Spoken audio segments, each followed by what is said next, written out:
Welcome to Man Does Tech, where I solve the problems you didn't even know you had. You're starting visual intelligence on iPhone 16 Pro Max. First, open the camera app and tap the visual intelligence icon. Give permission for camera and photos when prompted so the feature can analyze and save results.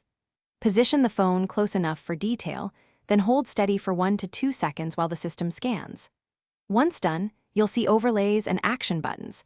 Tap suggestions to get labels, translate, or extract text. This immediate step puts you into analysis mode quickly and accurately.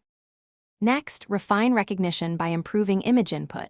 You can tap to focus and swipe to adjust exposure so visual intelligence reads details better. Make sure to switch lenses.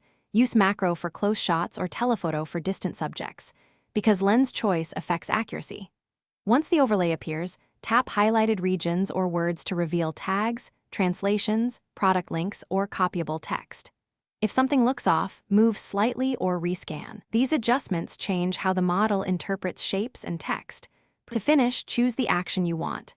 Copy text, translate, search the web, or save a rich image to photos. Make sure to use edit to crop or retake the shot if extraneous elements interfere.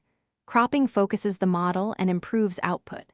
If visual intelligence fails to detect anything, toggle live text or visual intelligence off then on, check permissions and try again. Network or permission hiccups are common. If problems persist, restart the camera app or reboot your phone to reset sensors and services. Thanks for watching.